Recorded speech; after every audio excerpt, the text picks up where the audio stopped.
Pierre Leuk, bonjour. Bonjour. Alors 75% de vote anti-Strasbourg hier au Parlement européen, c'est un record. On assiste à une offensive historique des pro-Bruxelles selon vous et le risque est majeur aujourd'hui ? Le risque existe, il n'est pas nouveau. 75% en effet, c'est conséquent. Il y a différentes leçons à tirer. Pour commencer, la première leçon, c'est que les anti-Strasbourg sont doués pour les campagnes de communication. Mais ça, on le savait déjà.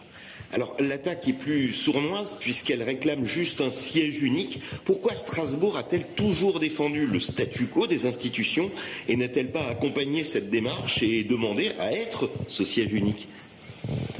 Tout simplement parce que Strasbourg, à l'image de la France, souhaite respecter les traités. Je pense qu'on confronte deux mentalités entre la mentalité anglo-saxonne, particulièrement britannique, et la mentalité française où on a toujours eu tendance à rester sur nos acquis. L'Europe qu'on a construite, c'est une Europe fédérale avec la séparation des pouvoirs, et c'est là-dessus que Strasbourg s'est défendu avec sa légitimité. Maintenant, avec ce qui est en train de se passer, il faut passer à une phase plus offensive et demander justement le rapatriement du siège unique à Strasbourg.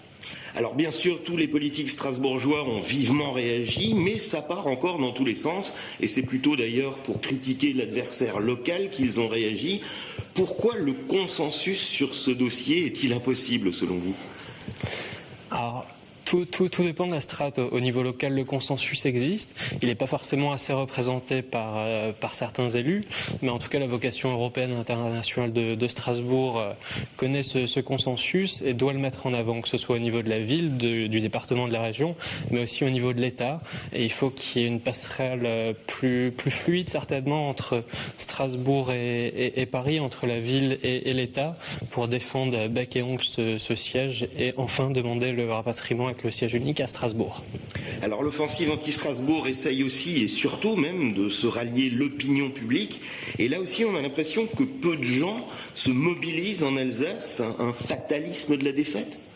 Aucun fatalisme, le fatalisme n'existe pas. Encore une fois, tout est question de mentalité. Nous avons cette mentalité française, on reste sur nos acquis. En face, on a la communication offensive, le lobbying qui existe depuis plus de 20 ans pour défendre des intérêts économiques, politiques et institutionnels, à savoir tout rapatrier à Bruxelles, créer une espèce de Washington DC en Europe avec une ville bétonnée et sans passé conséquent.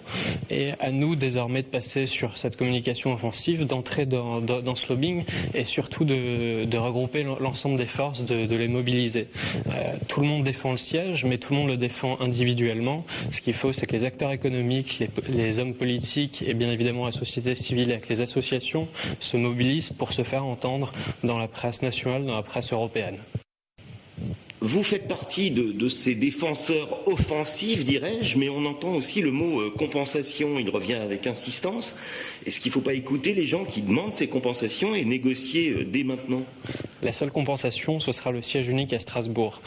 Interrogeons-nous, si le siège était unique à Bruxelles, ça signifierait déplacer plus de 4500 familles entre Strasbourg, Luxembourg vers Bruxelles. C'est tout à fait irréalisable avec la ville et les institutions qui sont installées là-bas. Donc la seule communication, la seule négociation, c'est de tout rapatrier ici, puisque les anti-Strasbourg obtiennent une majorité aujourd'hui sur le single seat. À nous d'avoir le single seat à Strasbourg, point barre. Pierre Leuk, merci. Merci à vous.